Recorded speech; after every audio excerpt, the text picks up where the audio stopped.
we've always loved horror. It's just that horror, unfortunately, hasn't always loved us.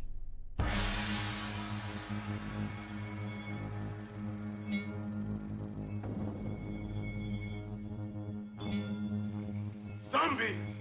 À la vie! What have we got here? Terror and voodoo and all the weird black magic that the white man seldom sees. I'm getting out of here now! You can be the boss down there. I'm boss up here. Yes, that's history. The name is Blackula. Is there any more scary imagery than this? I want to hear you scream. It's cool to see yourself on the screen. There's something so powerful about scaring someone. Oh my goodness. Allow me at least to kiss. I've been waiting for you both.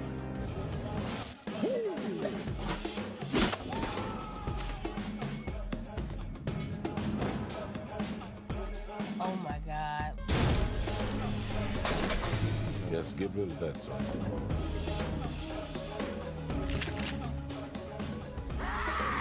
Isn't it beautiful?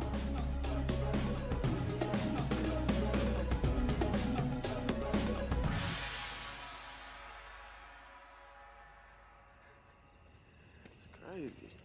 You got me out here in this creepy, confusing ass suburb. Girl, so serious though. I feel like a sore thumb out here.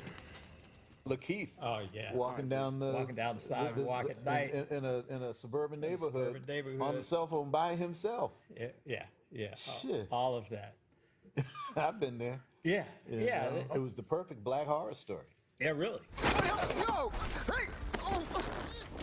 I've never felt so ill at ease because for me, there was so much riding on this film in that, is he going to get this right? Not just in quality, but for the way that we understand Black people. If there's too many white people, I get nervous, When I found out they were gonna let me actually direct Get Out, I knew something big was going to happen. I thought there was a chance something very bad could happen, that I would get run out of town, that, I thought there's a possibility that people, don't want to see entertainment about something that, has been traditionally dealt with a certain reverence. But I also thought, this is the movie I wanted to see. To have a Black protagonist, first of all, just in a horror trailer, had my attention. Huh? Wait, he might survive this. He might not be the magical Negro or the sacrificial Negro or the first to die and all those tropes. So it's like, this is a story through a Black lens by a Black artist, and it's horror. I thought I was in heaven. Jordan Peele, Get Out. This had never happened before, to have an Oscar-nominated Black horror movie. And I think it really shows how horror films can really talk about things that are affecting us. Black history is Black horror.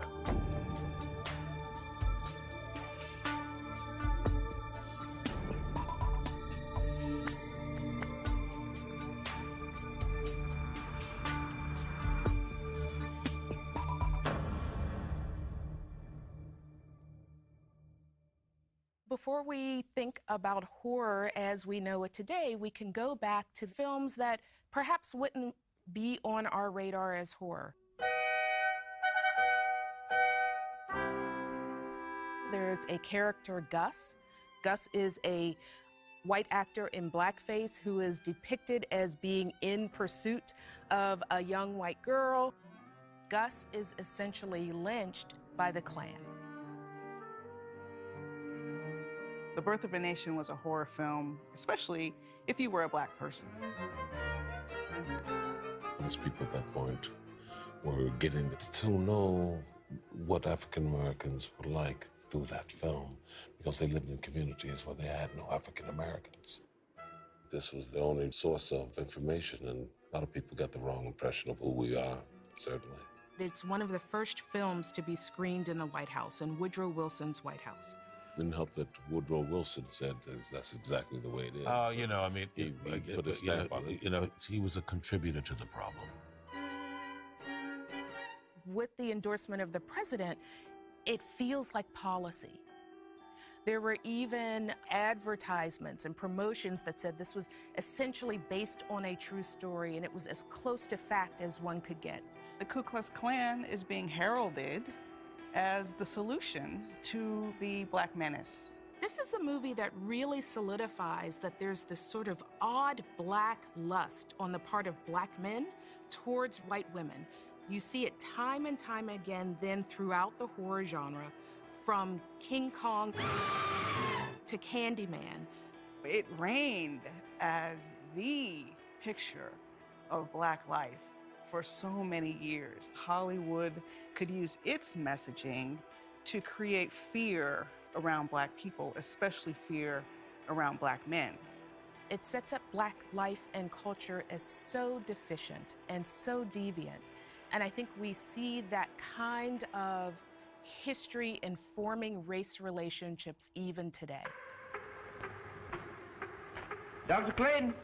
Filmmakers in this period really want Black actors to be what they think Blackness is. Don't bite on this time, Miss Yoga. These are the kinds of films that are coming out in the 20s and 30s, leading up to Oscar Micheaux and Spencer Williams sort of saying, enough.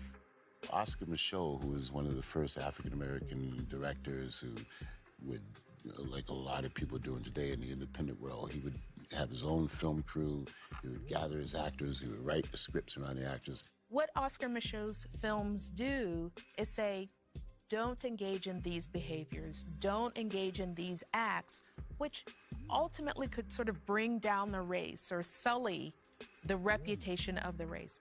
Oscar Micheaux's making arguments that we are equal and to be respected and to be valued as human beings.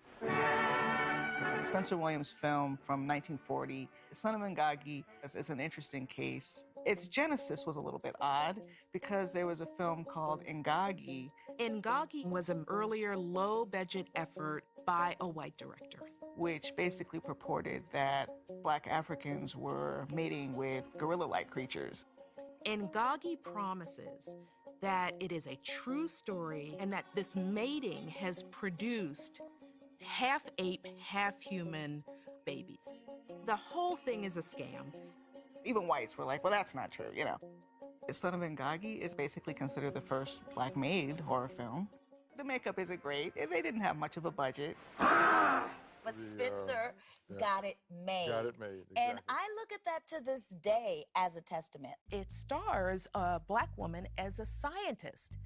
She has a scientific lab in her basement, and there is this ape man that resides there that she has been taming and sort of helping this ape man to thrive. If it does what I think it will, I've done more for humanity than anyone else on earth. So Spencer Williams actually kind of does the first Black women in STEM kind of film. You really get to see the Black middle class on full display. We're seeing a bunch of Black folks coming back from a wedding. It doesn't sound revolutionary, but in that era, in 1940, when did you ever see Black people just being themselves? It was a way to show that not all Black people were the way they had been depicted in films up to that time. So we have a doctor and a lawyer, everyone is well-spoken, and in that way, it was a slice of Black life that, to me, is one of the most important aspects of that film. And if you know anything about television, Spencer Williams sounds familiar, right?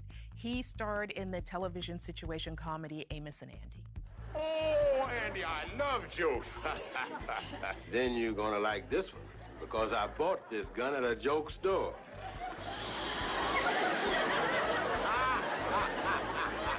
So what's sad about that is that people will always know Williams as from Amos and Andy. But what Spencer Williams contributes to the history of film is absolutely unmatched. He sets up what we really probably think of as modern Black cinema today. By this time, Hollywood realized that horror was big business, especially during the Great Depression. I think people were looking for that kind of escapism in films, and film going was like huge.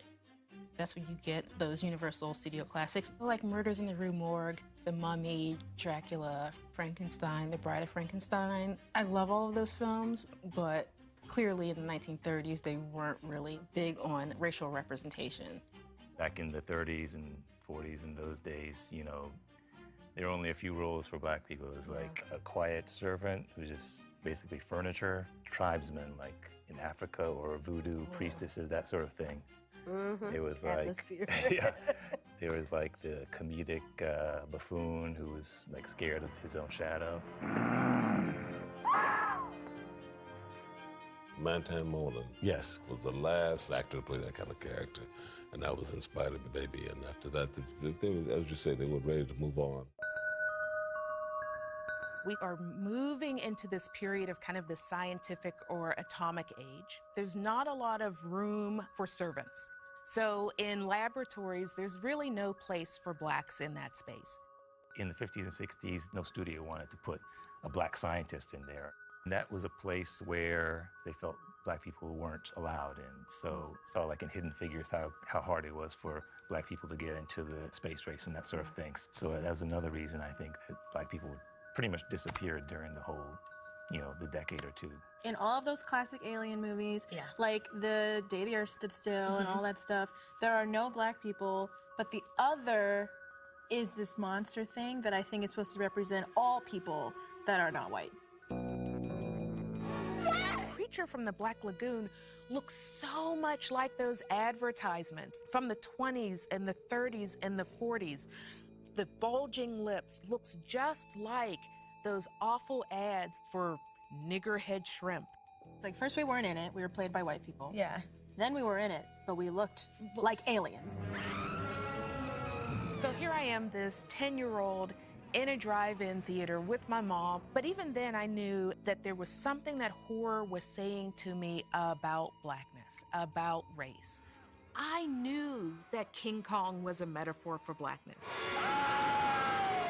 Even as a kid, there was something uncomfortable about it. Monsters and aliens are stand-ins for black folks, but we're not actually present in the story. But then there's this moment. Night of the Living Dead. It's 1968, and that's important.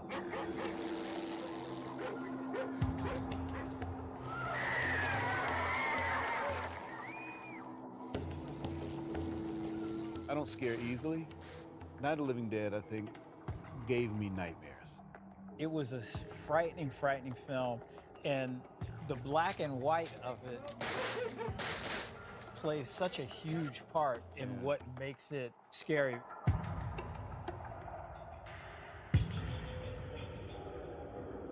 All law enforcement agencies and the military have been organized to search out and destroy the marauding ghouls.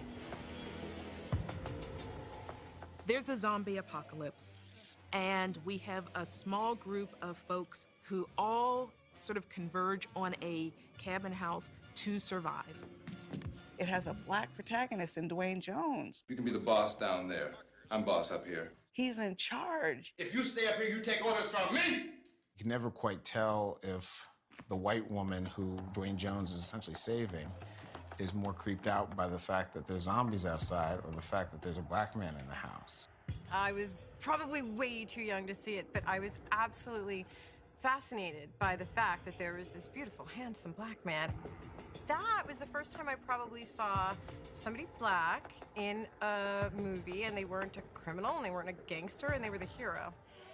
At that time, there was not a black character who was really a man, who was, and again, who took charge of his fate, who wasn't waiting for the white man to save him. Dwayne Jones's performance stood out for me. By that point, I knew I wanted to be an actor, and I said, okay, I was going to be fearless. He's slapping white people upside the head. He's killing white zombie after white zombie after white zombie. This had to be horrifying to racists.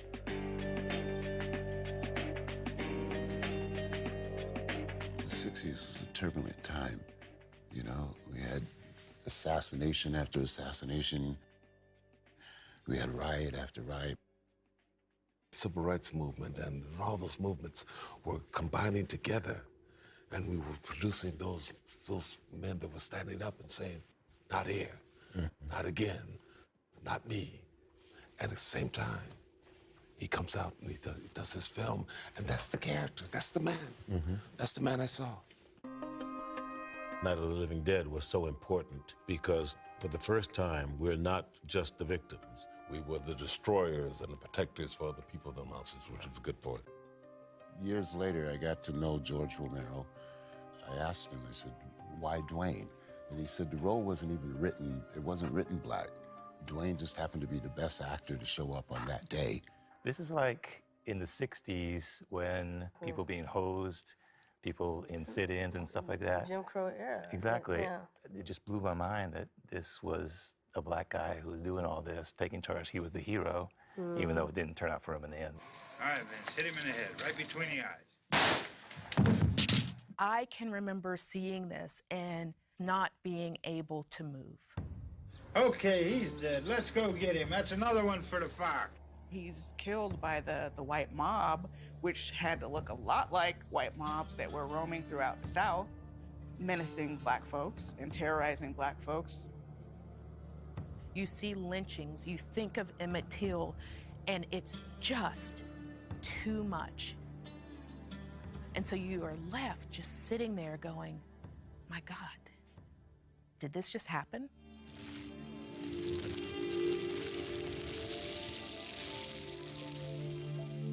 George Romero tells the story of putting the film cans in the trunk of his car, driving to New York City, and they hear it.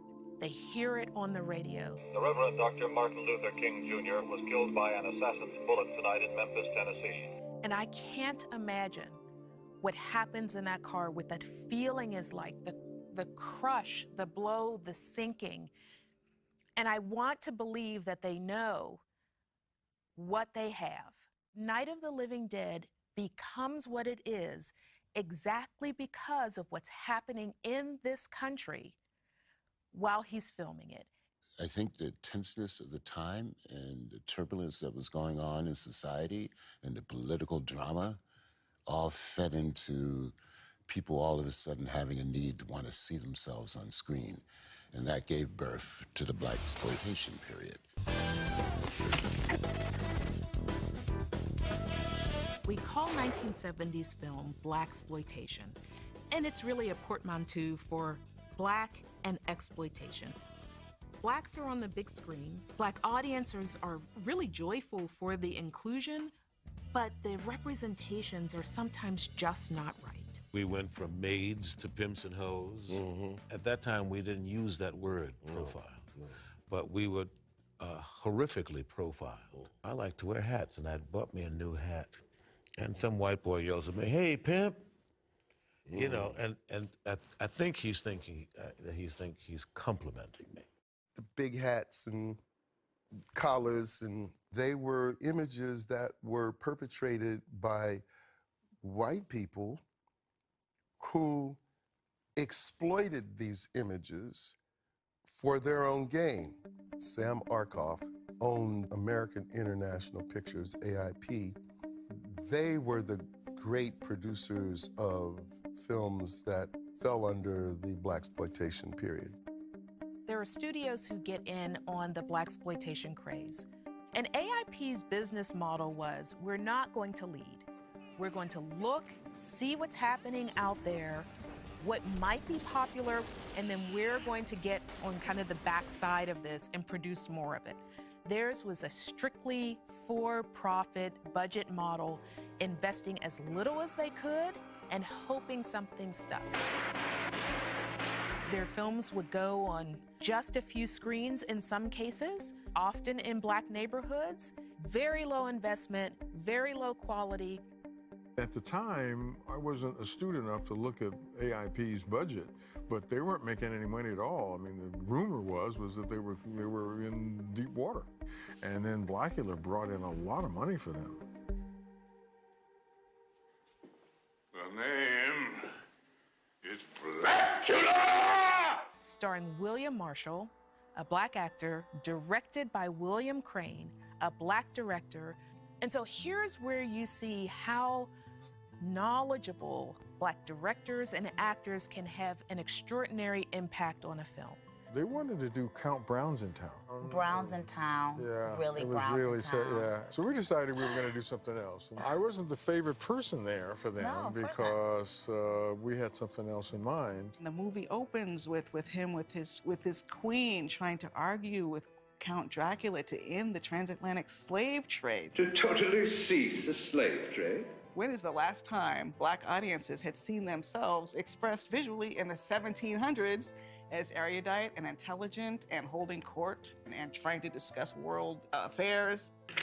Slavery has merit, I believe. Merit? You find merit in barbarity? But it was a big deal. It was a big deal. I just remember running out of school, everybody said a black Dracula. Vampires? I think they're possibly the most fascinating of all. That's all I remember. What? A black Dracula? And it gave you a sense of something that I can't even explain. I wanted to be an actor. Something opened up. I think that affected me in a way that probably I don't even understand. I was still in high school, and I had dreams of being the first black Dracula. When William Marshall came out with it, I was like, who could be mad about that? It wasn't just because I love William Marshall. When I was a kid, the vampires and the Draculas that had been going on were these really soft, metrosexual white guys who didn't really have an energy to them for me. And then Blackula. Okay, so he's this yummy, chocolate, dark, sexy man. And so it was this really confusing thing as a child because I'm like, oh my God, I'm scared, but I'm excited. But I'm scared, but I'm interested. I think I want to kiss him. And I had really experienced that with a villain before. So I would say Blackula scared the fuck out of me. I was proud that a black man was kicking some butt. People. Kicking butt, yeah. Hi, what do you have? Make it a Bloody Mary. He was having a Bloody Mary. I found a lot of tangible resistance and maybe even tangible resentment. Racism? Yeah, well, for racism, I mean, nobody. Because I'm sure your crew was predominantly white. Oh, everybody was white. All right. Right now, I can't remember anyone else black that was on that set. There was something of a resentment on the part of many producers who didn't want our voices to ring resonantly about and create a new kind of genre. Remember the nightclub scene? And the 150 actors in that club scene. Right. And so there was a mix of white and black. And It was beautiful. It really worked. And once the music was supposed to start, kids were supposed to be dancing, and to watch the AD, the assistant director, he had the black couples and he had white couples. So he didn't mix it up. No, he didn't. He didn't. I mean, he didn't have gloves to throw down, but I said, hold it, we're not going to do this. This is what you're going to do. You're going to mix these people up. And it went all the way up to Sam Arkoff. He got some resistance, but his pushback helped even the higher-ups doing this film understand that he was making something really meaty and meaningful. It makes the film so memorable and impactful even to this day. We were sitting in this wonderful old police station, and I saw this long range of about at least 20 yards. And then I asked them for a high-speed camera, which would be a slow-motion camera. Right, okay. They didn't want to do it. I wasn't going to get it. This went on for at least a week. And so I was waiting for this camera to show up. It never did show up. On the morning that we got ready to do that, this extra van pulls up.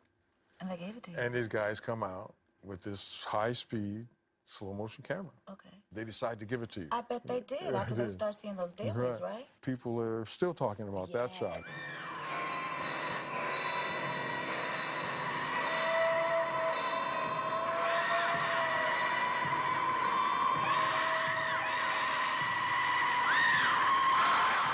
And it created kind of a cultural shift. And to have that awareness in 72 and then to come back with Scream Blackula Scream, Pam Grier and Richard Loss's first role.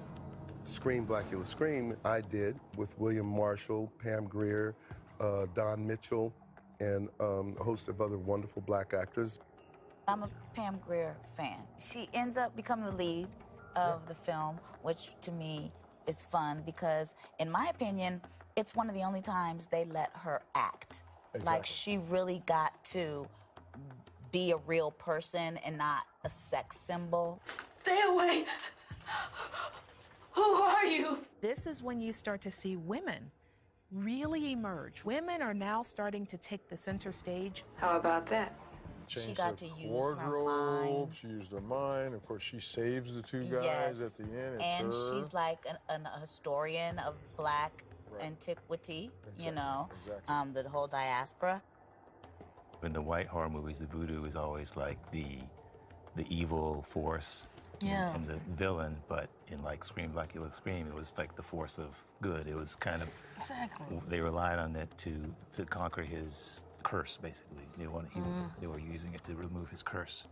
Across horror's history, voodoo is explicitly assigned to black people. All black people know voodoo, and it's really helpful if they're in Louisiana.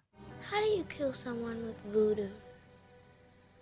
You often see black women associated with voodoo on screen.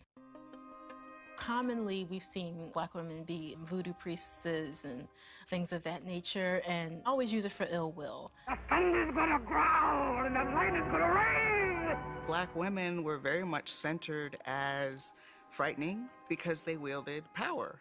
Abby, the blaxploitation era film, is a really good example of both fear of black women in general, but fear of black women's sexuality in particular.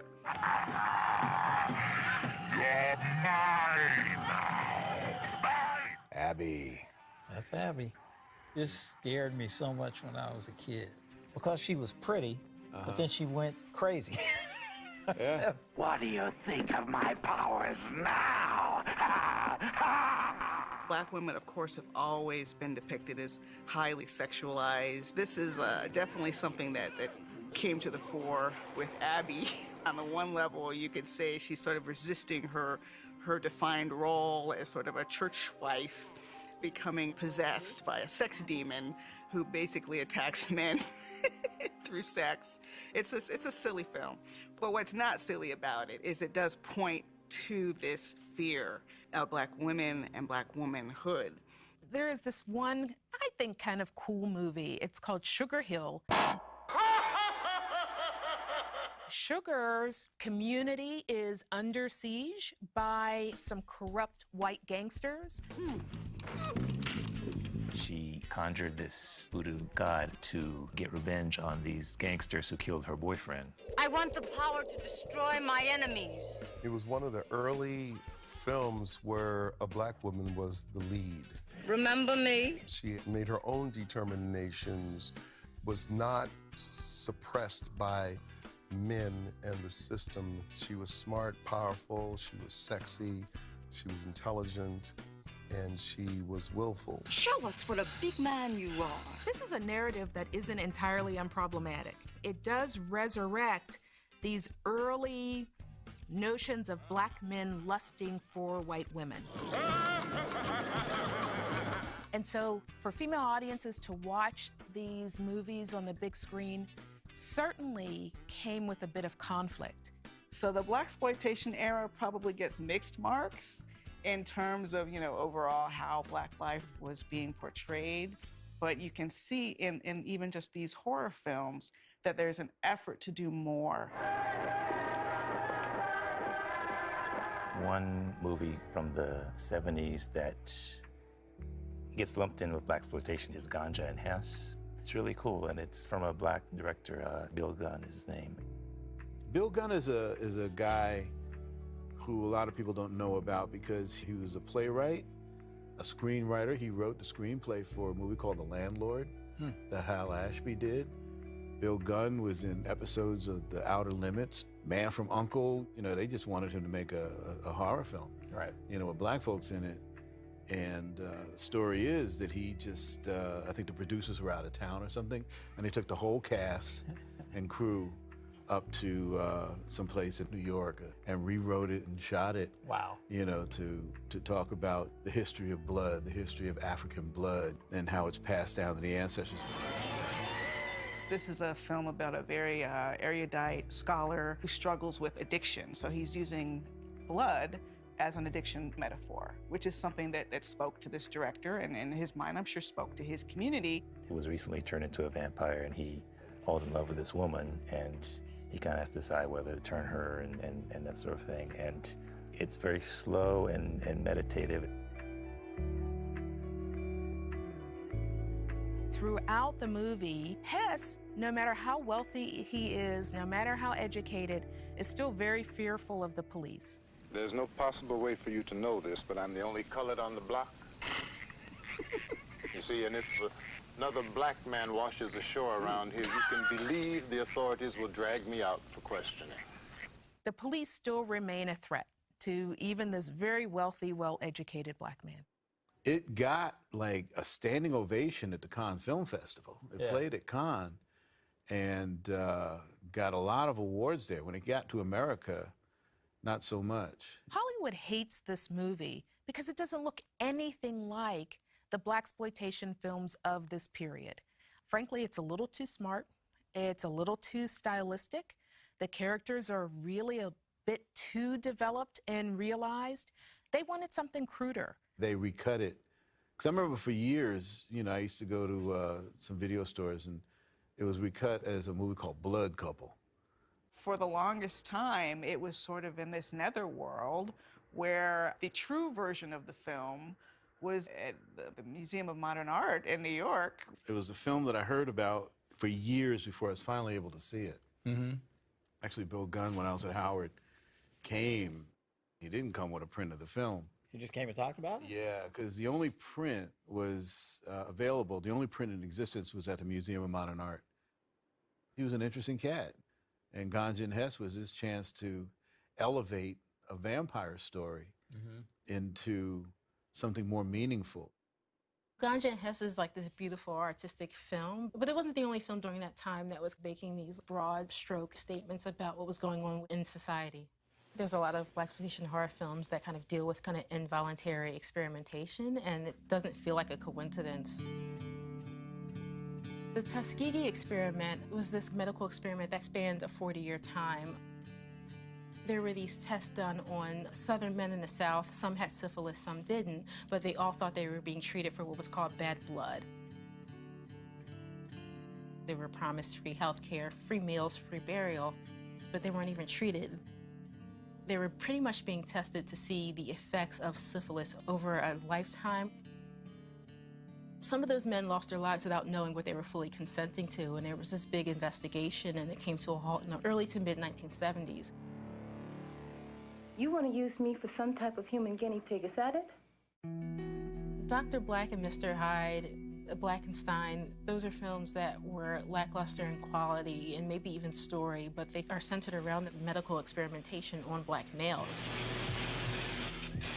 So you couldn't help but notice those two things coming together and kind of converging. This could be a good chance to try out that serum. No, you can't try that serum on a human. That's not right. Since blacks were brought here during slavery, we were treated as lab rats and for various different medical purposes, and it treated us as inhuman as we were seen. And so you see a lot of that even today with movies like Get Out. Why us? Huh? White black people. Also The Girl with All the Gifts, and even the first Purge. Should you choose to actively participate, we'll implant a tracking device. After that, you'll be all set, as they say, to purge. As sort of bad as some of these blaxploitation films were, they just simply got worse. Blackenstein is so bad, literally you can't see the film. I mean, you're like, did they purposefully shoot it in shadow or just completely in the dark? In addition to that, civil rights groups are protesting these films and saying that they're not good for black culture, they're not good for black representations. We may not have liked necessarily what we saw. It was stereotypical, but those doors slowly started to open. So As all things in life, there's a double-edged sword. We're finally seeing a number of movies where Black people are on the big screen. And so you think, okay, the momentum is going to continue, and maybe in the 80s we're going to get these representations right. Exactly the opposite happens.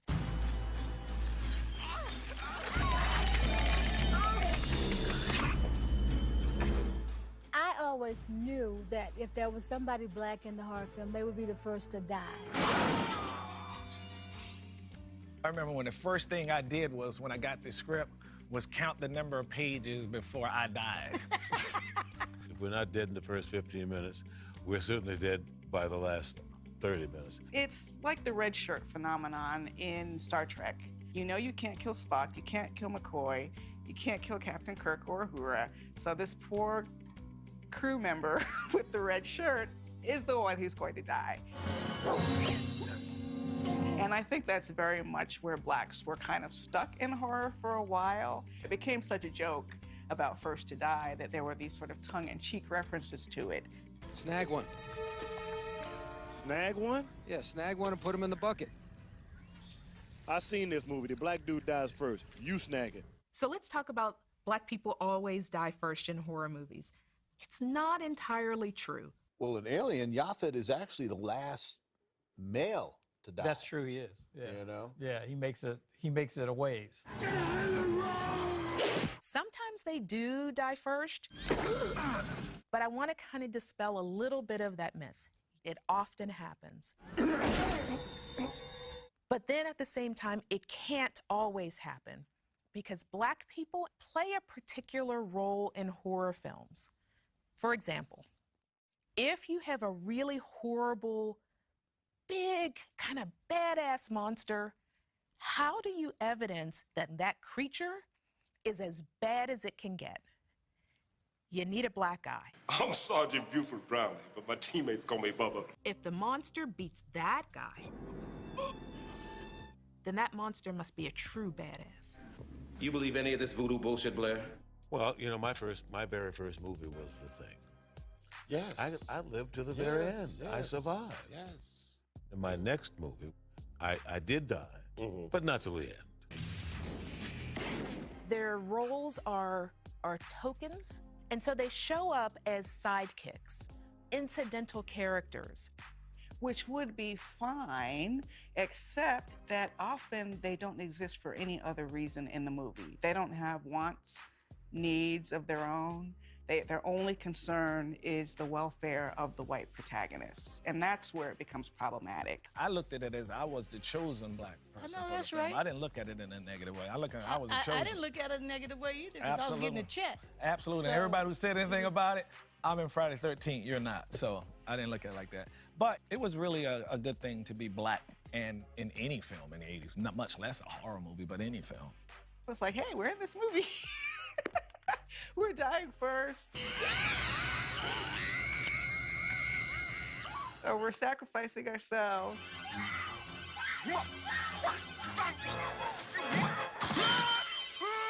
Or we're just a sidekick, or we're just being sassy. Dan keeping you up again? Girl, you better put a lock on that window. Or we're not gonna appear after the first act, or whatever. But we were in it. We were in it. It's such a powerful validation of your existence. And I think it's really difficult for a lot of whites to even imagine what it would feel like if you were surrounded by entertainment that was nothing but Black people, right? I got on the set and I read the script, and there were several little racial things in there. I see you! Chocolate man! And so I said, okay, I'm gonna be alone on this. Scary, isn't it? Back when I was doing the craft, I definitely was really nervous about how to portray this character. Like Bonnie has burns, or what's her name? Sarah has scars.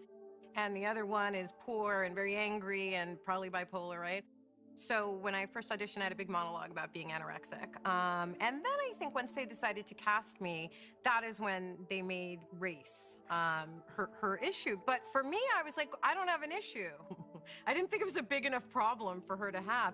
Although, in retrospect, I actually think it's fantastic they had it in, because that is the kind of racism, whether it was subtle or big, that I went through, I'm sure you went through, and everyone went through. But isn't it interesting that I was able to compartmentalize it and be like, what, she doesn't have a problem? Because that's so ingrained in me that that's a part of me, that I'm gonna go into a store and someone's gonna be horrible to me, or somebody white's gonna say something terrible. Why are you doing this to me, Laura?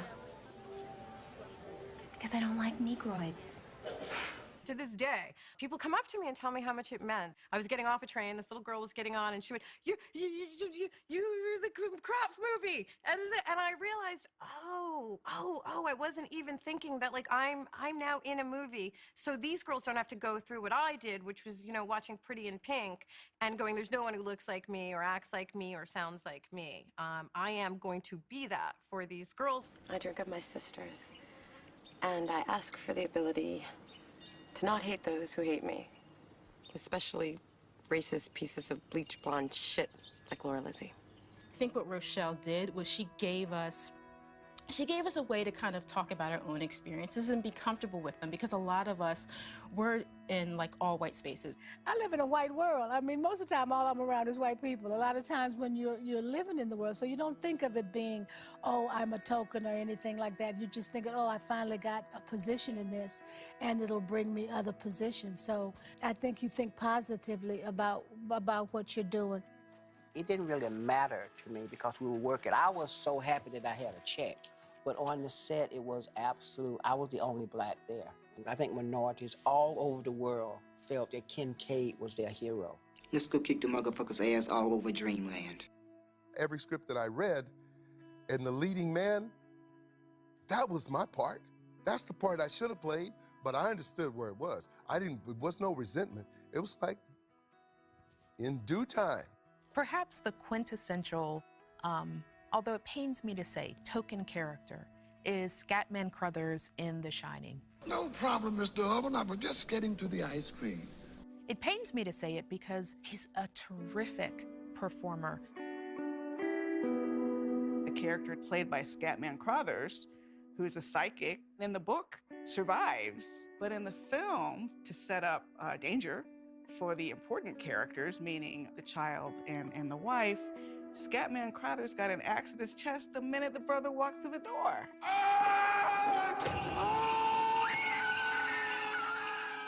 Always bothered me because I was always thinking, well, if he's shining, how come he can't see it coming? Jack. He should have ducked that axe. At the time, I mean, I thought it was an unusual choice because I knew it hadn't happened that way in the novel. I didn't understand that I was seeing a trope called the sacrificial Negro. The sacrificial Negro is just the character who literally just like puts themselves in the face of danger and dies in order for the white character to survive. And in the first Annabelle, poor Alfred Woodard has no investment in the film other than helping the white characters. No. And I was like, wow, that's a little retro, because you don't see that so much anymore. It was literally Alfred Woodard saying, oh, I have lived my entire life just to save you. And it's just like, oh my God, that drove me nuts. I'm over that. I've seen that in almost every movie I grew up with as a child, where, the desexualized black woman mammy figure gives her life so that the little white girl can live. That's noble, I guess, but I just feel like, why can't everybody live or everybody die? I think it really honestly goes back to that era of the birth of a nation, where you have the faithful servant trope.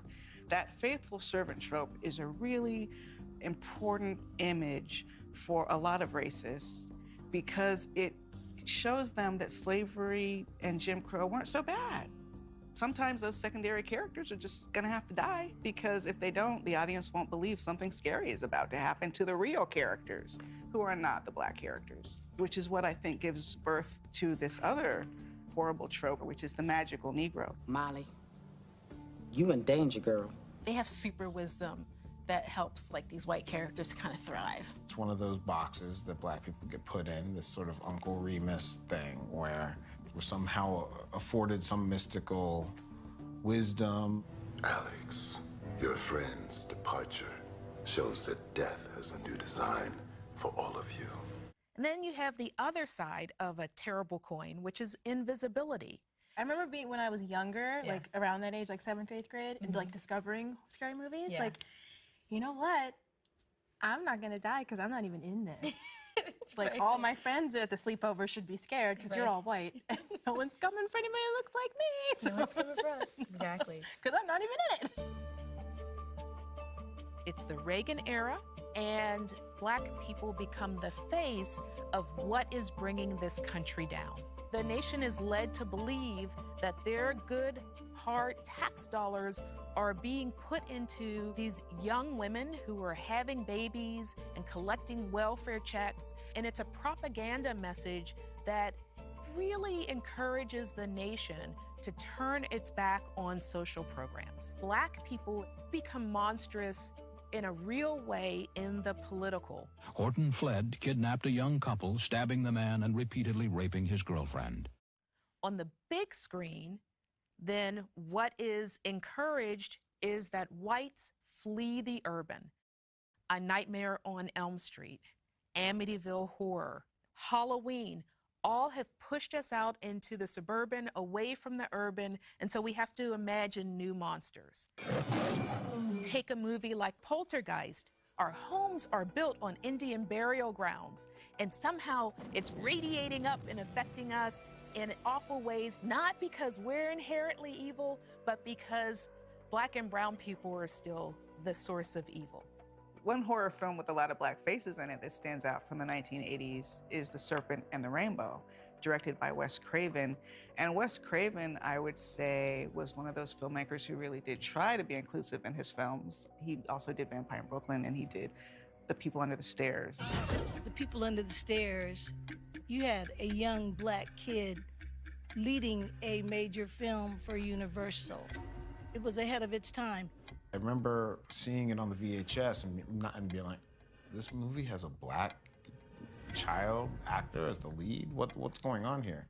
I don't want to kill you, but I will because I don't like you much anyway. One of the things that movie really captures is, Black fear of white spaces, this thing we're talking about. And this particular white space, this is stereotypical, but this idea of sadomasochism and leather, psychosexual shit, this torturing stuff. I mean, this all seems very white, There's no community here. All I see are a couple of... Busted your ass, bitch. Yeah. What are you gonna do? Shoot us all? They had Roach in there, in the walls, as a victim. And that, I think, was the most powerful and terrifying part about that movie. You look at Get Out, it's clear that my deepest fears come to this idea of confinement. And then we get this beautiful renaissance called the 90s. I actually am not afraid to say Candyman. Candyman. Candyman. Candyman. I'm a really hard person to scare. And Candyman was like one of the first things in a while that got me. It really got to you? Yeah, I mean, that shot with the open mouth inside the vacated apartment. I guess we kind of knew that we had something, but we didn't know what. We had Tony Richmond was our DP, who did The Man Who Fell to Earth. We had Philip Glass, who's an incredible score, kicked off the film. We had the beautiful city of Chicago as our backdrop. And we had an interracial conflict. Tony Todd is such a powerful actor and brings such gravitas to that role. Be my victim. Candyman is Tony Todd, and Tony Todd is Candyman for a lot of us. Out of the blue, I get a call from my manager at the time saying there's a script on their table. It's called Candyman. And I kind of, in my cockiness, I hung up the phone because I said, what are we talking about? Is this a Sammy Davis Jr. story? What are we doing? And I'm way too tall. Do I know you? No, but you doubted me. Tony's got a great screen presence. He does. Candyman was, it was obviously unique because that was the first Black supernatural killer. I love Clive Barker, and Candyman being sort of like the patron saint of urban legends. You know, I thought that was just such a beautiful invention, such a beautiful monster. Candyman is not a boogeyman. He was an artist who was happily doing his thing. He happened to fall in love with a woman that wasn't his race, and he was lynched because of it. And not only that, they cut off his art hand. Bernard Rose directed Candyman based on a short story set in the UK by Clive Barker. They changed the original story from sort of a class conversation to one that is rooted in American racial history. It dealt with these social things. You have this white woman, you got this black guy, you got this backstory about this black guy and this white woman, and kind of, you know, how he is attacked because of this relationship. It was a very terrifying film. A film that I love, but a film that, you know, is kind of problematic. We shall die together in front of their very eyes. Here again, we have a movie that echoes what happened in King Kong in the 30s. There's this black boogeyman, and he's in pursuit of this blonde white woman. He becomes obsessed, recirculating the same tropes. I don't think that character would go after poor black people.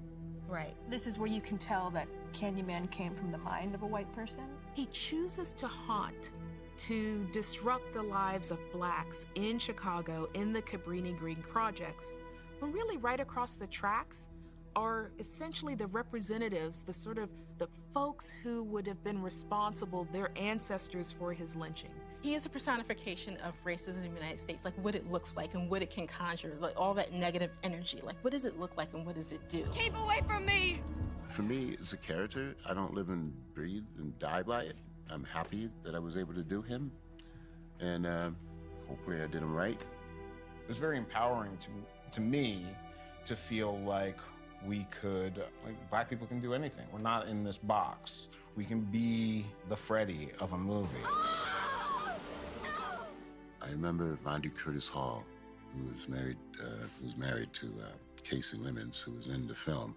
At the original screening, he shook his head, he says, "Man, you realize," I said, "What?" He said, "You're gonna be Candyman forever." Candyman, Day of the Dead. Unfortunately, I think the sequels kind of get overlooked. It gives Candyman a sympathetic backstory. He is the spirit that's conjured from the history of racism and white supremacy in the United States.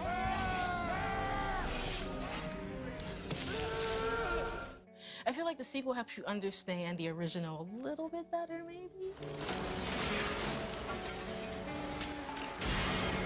The 90s were a renaissance, not just in film, I want to point out, but also in literature. This is the era that Spike Lee helped give birth to. Spike Lee was like the Terry McMillan in film, as what Terry McMillan was doing in publishing. You know, black people are going to see movies. There was a push for black filmmaking, started by like Spike Lee and John Singleton and people like that. And I think it was kind of a response to the 80s where black people were kind of marginalized. In the early 1990s, you kind of saw like a lot of black filmmakers kind of come into the fold and just not just make comedies and dramatic films, but also horror films. And I think what they were doing with the horror films at that time, they were making movies that were kind of socially conscious and more directly in tune with what was going on in the outside world. What you saw today, young brother, were victims of economics, environment, and Reaganomics. Joel, as the main character, this up-and-coming soon-to-be minister, he goes and visits his cousin that lives in New York City. It really centers around Joel and his crisis of faith. Do I stick with kind of like my Bible and Christian fundamentalism, or do I kind of stray a little and have a little fun? No, I wouldn't. Fornication is a sin. It gets even more extreme than that because literally his soul is at stake with a demon who is like looking to immediately kind of eradicate him. It is super biblical now that I think about it, because she's basically the parallel of the devil. No! Death by Temptation is all about that battle between good and evil. So this is also a morality tale. These are the lessons that mirror so closely to what Michaud and Spencer Williams were offering up in earlier decades. I love that connection that Death by Temptation has with those older films from the 1940s. It was unique for the time because you weren't seeing a lot of black horror films made in 1990, if any. That's what makes it a real landmark.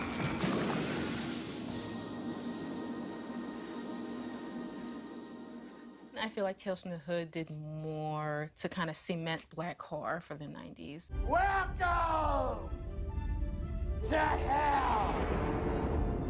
Tales from the Hood was groundbreaking. Oh, the shit. Tales from the Hood is this anthology horror film. There's 4 short stories with 1 wraparound story. My dad used to drag me to march after march. If it had black, colored, or Negro in the title, he was a member. So when I, started to look at horror as something to do myself, I'm like, well, I gotta have something in there that we gotta mix it up, not just have horror for horror's sake. It deals with spousal abuse and child abuse in the home. It deals with gang violence. It deals with racist politicians. Can't we all just get along? It deals with police brutality. So all of these things kind of intertwine and create this kind of supernatural tale about revenge and retribution. It deals with a lot of different things. The anthology format is actually really good in terms of you can address a lot of different issues with short stories. You have a racist politician. An original American. Isn't it about time? That's great. I'd even vote for me. Is it really that far-fetched that someone would have that as a campaign slogan today? I always tell my kids, I'm like, people in grave, the dead people and the spirits are not gonna mess with you. It's living It's people. living people you got to worry about. Yeah, that's what you got to worry about.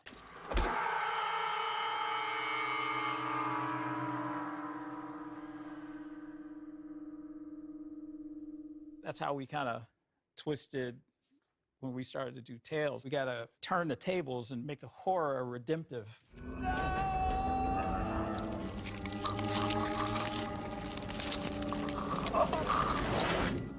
This movie is kind of like helping us see justice happening where we're not seeing it happen outside of a movie screen or a movie theater. There's cops being acquitted and there's LA riots, and it just seems like things are so hopeless, but then you can kind of like exercise retribution in a horror film for, for justice, for racial justice, and I think that's super dope. He tackled, subjects that are horrific. Right. Exactly. We're running around looking for ghosts and vampires when the vampire is you're married to him. Exactly. He's sucking you dry, and beating you and also hurting and destroying your child. And I was so young. I learned a lot on that set. I always liked David Allen Greer as a comedian. Yeah. But realizing what he could do as an actor. Yeah. That really. And then I found out that he was Shakespearean trained. Yeah, I used to do stand-up, so I kind of knew David from the comedic thing, but I also knew that he had this Shakespearean background. And when I was thinking of who to play that part, I purposefully wanted someone that everyone looked at as a nice guy. There was an interesting thing that happened when we screened that episode. I'm gonna teach you and that boy some respect. When David Allen Greer was first hitting Paula, these kids were laughing. Wow. And you know what happens, particularly I think as a black teenager, as someone that goes through the world and you're always on the lookout for how something is gonna mess with you. You're not trying to show your vulnerability. Right. And the easiest way to do that is to laugh at something and laugh at something. As the beating went on, it got quieter and quieter and quieter until it felt like they were about to cry.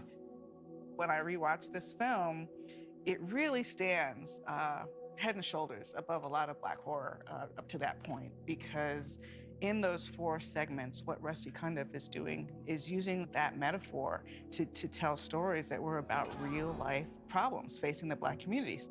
It kind of became more kind of a genre classic or something that, the black community kind of like talked about and was kind of a word of mouth thing. But maybe it is because of Get Out that it got this kind of resurgence and then got a sequel. This shit ain't over yet, bitch. Tales from the Hood 2, you know, Darren and I have been trying to get this thing made for forever. I think it's gonna be quite amazing. We're back to telling stories that hopefully deal with some issues that people have. This one, I think, there's some stuff that's a little headier. It's a different kind of tale story. Touches people in a different way, though it is scary.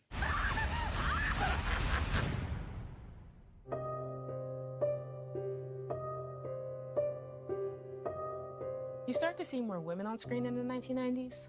Eve's Bayou, Casey Lemons, which is one of my favorite. Some people don't consider it horror, but I do because it's just, really, it's one of those great interchanges of human horror and hints of the supernatural. During the time, it was still super rare to see Black women be directors. So Casey Lemons really pushing to direct was really groundbreaking and really important. It has that beautiful cinematography. The whole thing is like a poem, really. It's just so beautiful. The script by Casey Lemons is just fantastic. I've taught it in my Black horror class at UCLA, and when I teach it, I like to tweet out lines from the script. It's just so beautifully written. That opening scene and the first thing you hear. The summer I killed my father, I was 10 years old. Was just brilliant. And it was a different kind of scary movie. Bad Girl. It's a movie about what memory means in the eyes of a Black young girl and how she tries to help keep her family together and also kind of heal any wounds that are kind of lingering within her father's, infidelity, and also maybe that kind of like touchy subject of, is he being inappropriate with one of his daughters? The Debbie Morgan character, you feel so much strength from her, but you feel so much pain because of what she's lost. Sometimes I feel like I've lost so much I have to find new things to lose. Magic steps in to sort of take the place of those harder questions about what's really happening in that house. I think what Casey Lemons does and what she kind of inspired for a lot of the Black women horror filmmakers that I talk to is we do have a story to tell, and don't be afraid to kind of like, because a studio exec or higher ups may not like seeing an all-Black cast or a film centered around Black women, that I can't do this. And I think what Casey Lemons' film did, she says, no, we can do this. And to not be afraid of any pushback, to keep pushing for your story and your voice. What she did for a generation is tell them that their voice really does matter. Horrible, isn't it? There's Billy and there's Jada. Billy and Jada. Do we have a deal? She did surprise me, though. She called me up, Ernest, I colored my hair. What? I hope it doesn't mess you up too much. I made it kind of like platinum. I said, oh, Jada. In 1995, something really groundbreaking happens because we kind of see this first contemporary Black final girl, and it's Jada Pinkett. The final girl is this term coined by Carol Clover. She wrote this book called Men, Women, and Chainsaws, Gender in the Modern Horror Film. And a final girl is basically the last girl standing. And the common theme was that they were all white. I know that the producers wanted another actress, a white actress, for that role. But I had just seen Jada in Menace to Society. Yeah. And I just said, oh, she's my Geraldine. So I had to campaign hard to get her in there. I said, it's the perfect setup because everybody's going to think, she's going to die. Right. She dead already. Right, we know that. And she winds up being the sister that winds up saving the world. That was just like, oh, crap. You wouldn't have seen that in the 80s. Fearless women on screen have been on the rise ever since. Kira in The Invitation, Aaliyah and Queen of the Damned, Sunny and Anua and The Girl with All the Gifts. They're Black women and they're survivors. Seeing Sanaa Lathan side by side with the Predator and just killing aliens was just like, wait a minute. So her and this Predator are going to start that was so cool because I think she was the last person alive, and he made her kind of a tribeswoman. She was a part of their crew now. Right around the turn of the 21st century, hip-hop inspired horror films started to come out. Then it's just add Z. So wolves with a Z, vamps with a Z, bloods versus wolves. So there's just Z's exploding all over the place, but the Z's are there to indicate that it's kind of a hip-hop kind of thing. You have rappers just showing up in horror movies. LL Cool J is in Halloween H2O. Hey. What's going on, baby? I don't know. Yeah, the Anaconda, you know, Ice Cube. Will Smith and Jazzy Jeff, and it's a send-up to the film Nightmare on Elm Street. The Ghetto Boys, who are from Houston, who have really significant horror themes. It's kind of a natural pairing. They're fans, they're rapping about it, and eventually they end up on set. One highlight from the early 2000s was Bones, which was this kind of blaxploitation throwback. It comments on what drugs did to the black community specifically. We had Snoop Dogg as this title character. He was involved in gambling and stuff like that, but he somebody who always tried to give back to his community. But for me, one of the most interesting things about doing Bones was the love story. But just the idea, you know, of reviving a love that had been lost. And it's one of the things that the studio really kind of downplayed. Really? Yeah, when they, I think they wanted kind of like a cheap horror film, you know, and I think we gave it more than they anticipated. But I got to tell you this. You haven't lived until you've seen Snoop blush. Snoop, first day Snoop had to kiss Pam Grier. For real? And he kissed her and they were into it, they were into it, they were into it. I said, cut. And Snoop just, I said, you blushing, man? He said, hey, man, I grew up dreaming about this woman and I get to kiss her? Yeah, that's a good day. But then things started to change. More black characters are starting to be centralized, or even if they were secondary characters, they were much more prominent, more seen not just as window dressing, but very integral to the story. Attack the Block. I love this film, man.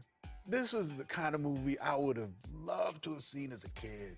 Now, as you mentioned, I'm going to make sure I show it to my kids. But also growing up in a housing project and seeing a film that says, yeah, we can be heroes too. It's a story about working class youth in London, and literally there's an alien invasion that comes crashing down on their neighborhood.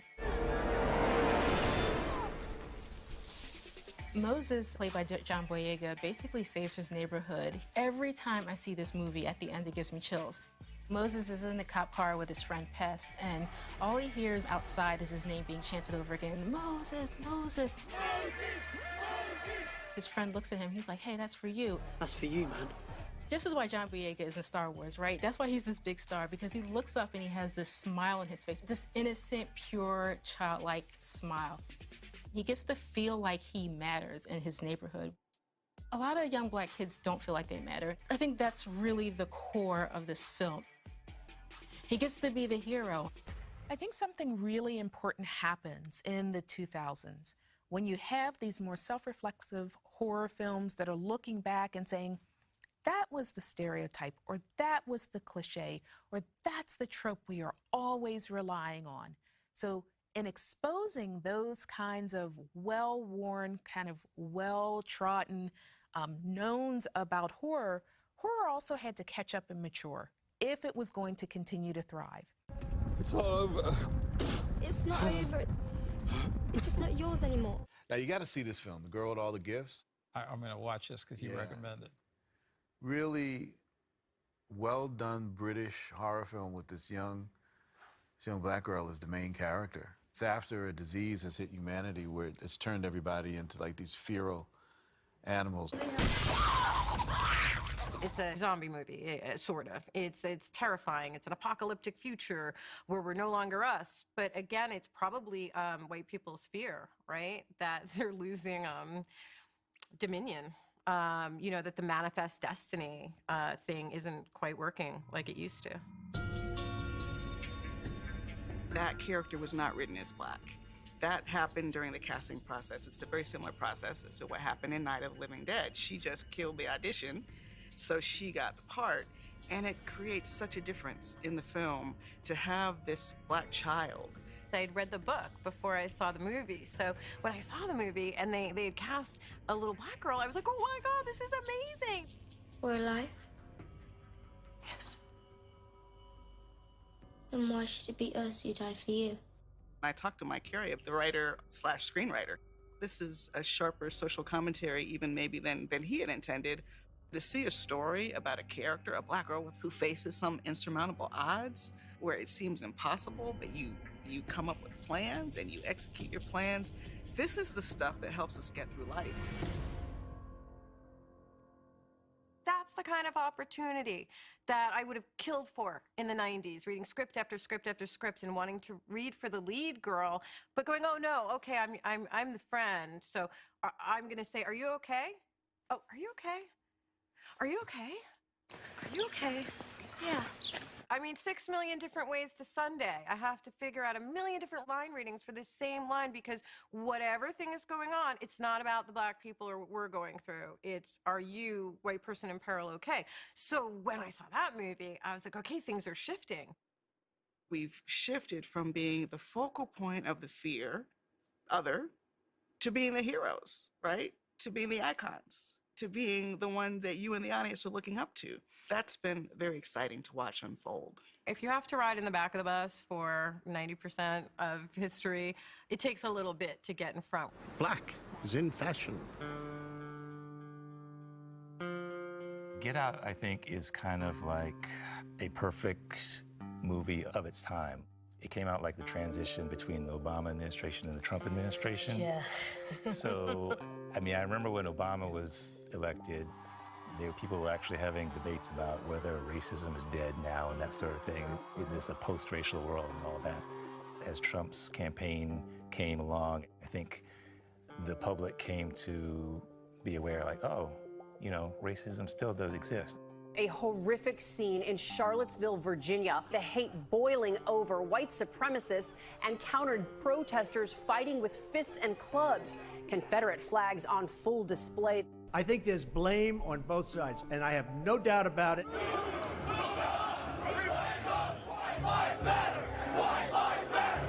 It sort of like shows you where the culture is right now as far as black men are concerned. Yes. And a lot of the fears that we go through at being a part of the black race. When I think about the fears that we deal with, I think that anything that we suppress as people, anything that we push down and hold deep, it's going to explode. It's going to come out in a nasty way if it's held on to long enough. So I think we need these valves for our fears. Sink into the floor. Wait. Sink.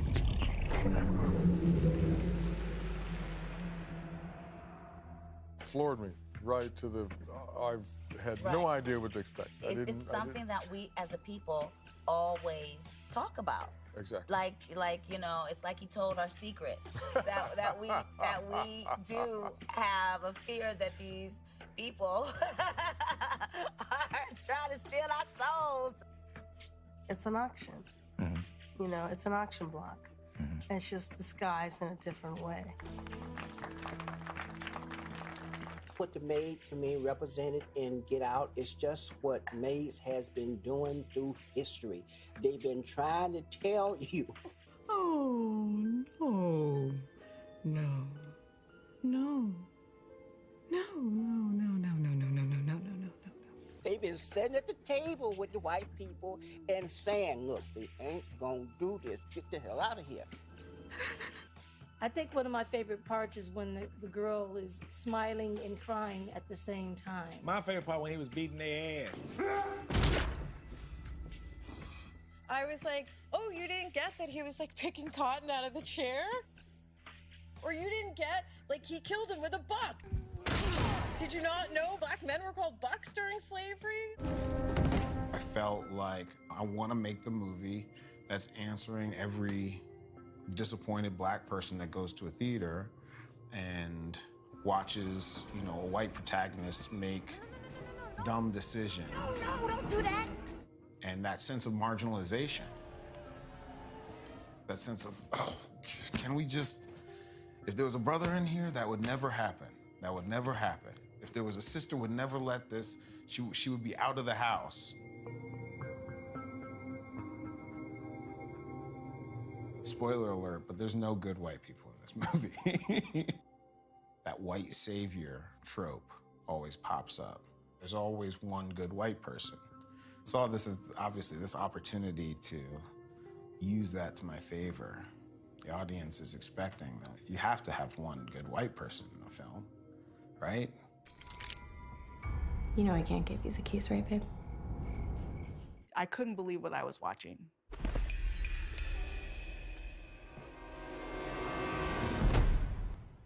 I made Get Out for everybody in the audience. You know, I didn't want anybody to see the film and not get it, but I really made it for black audiences. That meaning, if black audience didn't get it and didn't like it, that's a fail. You know. Not surprisingly, but kind of surprisingly, the white guy next to me and all the audience members who were white were cheering for Chris. That empathy that we have so often had to extend to characters who didn't look like us, white audience members were extending their empathy to him. The ending of Get Out was very inspired by Night of the Living Dead, although I didn't necessarily know it when it happened. You know, it's common knowledge that my intention was to have Chris go to jail. And that the cops would come out and take him away. Get up here!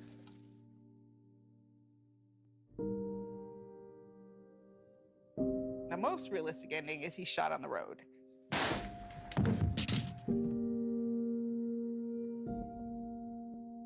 No one wants to watch that. That's headlines, that's hashtags. Prison would have been a little bit more of a mercy, but even so, I've seen enough black men in Prison Orange. I could go my whole life without seeing another film or television program about black men in prison. By the time I showed the film to an audience, the culture had sort of changed, okay? So Black Lives Matter had become a presence, and there was now attention to racial violence in a way that there hadn't been when I first wrote it. The lights of the car said it was the cops coming, and it was a whole nother rash of fear. It was almost like the Klan is coming, because it was like, oh my God, if it's the cops, he doesn't have a chance. Black people also were expressing this like, yo, we need a hero. We need a release, we need a cheer. So I listened to that. To have Rod show up and save him, that lets you know that there will be no Chris being speared by meat hooks, being burned on a pyre. There will be no lynching today. That's the power of Get Out. The fact that this movie had never been made, and I don't mean Get Out itself, the fact that there's, you know, a small handful of films led by black people, to me was the horror itself.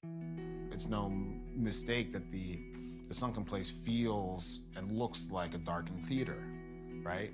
We're allowed to buy a ticket and yell at the screen, but we're never going to get that representation.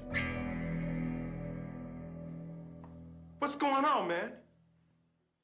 I can't see myself. I'm afraid that's one of the misfortunes of the cursed. This really ain't him. I mean, a man has got to see his face. Probably of any line in that film, that line reverberates. A man has got to be able to see himself is really a prophetic line, because it represents black people and black people's history and legacy and journey and the ability to see yourself today. It's finally dawning on the powers that be that horror is a valid genre, right? It's not just some little odd thing over there that low budget people make and make a little money on and we make fun of. Because of Get Out, I think black is the new green. I think any little remaining shades of, if it's black, do you think it'll work? You know, if it's a black cast, you think it'll work? If it's a black director, you think it'll work? All those little bitty remaining barriers have been completely removed. There's some people right now, and I know this to be a fact, that are changing some of their white scripts to make them black now. There's less and less of this, oh, well, black people don't like, watch, or make horror films. I think that's a conversation that's becoming obsolete. A part of the work that I do that I love doing is I get to talk to these new and up-and-coming filmmakers who are making these really fun and funny, but also scary and introspective films.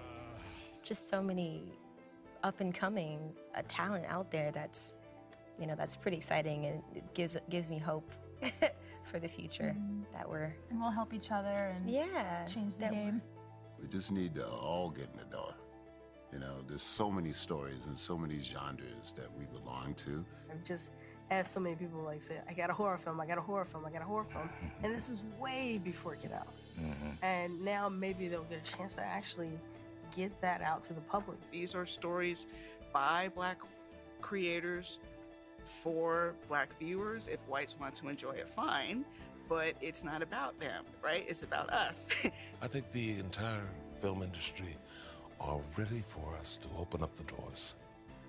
Just seeing Black heroes and leads on screen, the next generation won't think, oh, that's weird. They'll think, oh, that's perfectly normal to have the Black lead, the Black person save the day. If we can use what we've experienced, we can tell stories that people have never seen before. So that's what I'm excited to see coming. There's a draw and a connection there in the minority experience for these horror films. The industry realized, oh yeah, white people will see movies about non-white people. They will. They'll see. You just have to make them.